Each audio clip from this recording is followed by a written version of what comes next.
Jeremiah 13. Linen underwear.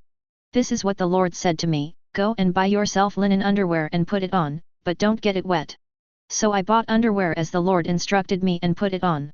Then the word of the Lord came to me a second time.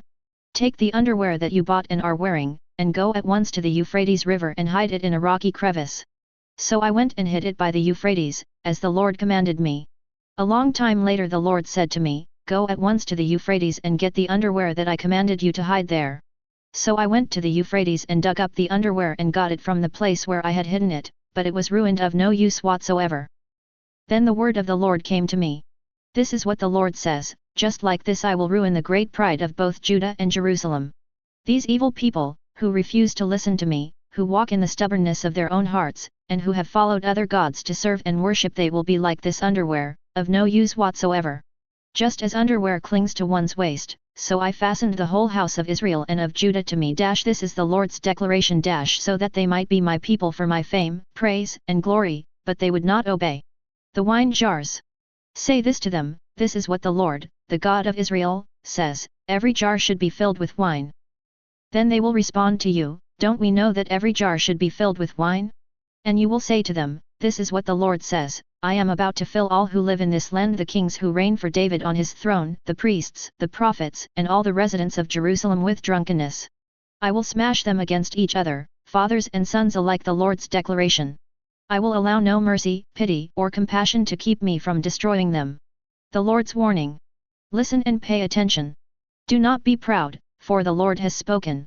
Give glory to the Lord your God before he brings darkness, before your feet stumble on the mountains at dusk.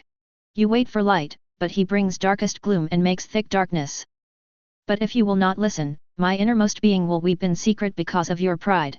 My eyes will overflow with tears, for the Lord's flock has been taken captive. Say to the king and the queen mother, Take a humble seat, for your glorious crowns have fallen from your heads.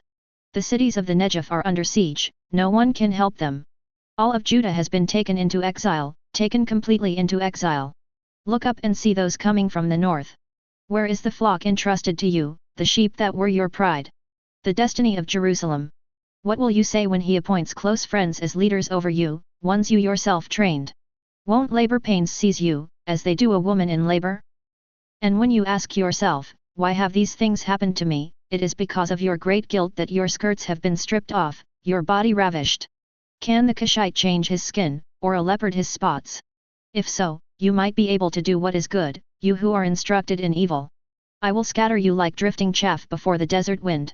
This is your lot, what I have decreed for you. This is *. The bracketed text has been added for clarity. The Lord's declaration, because you have forgotten me and trusted in falsehood. I will pull your skirts up over your face so that your shame might be seen.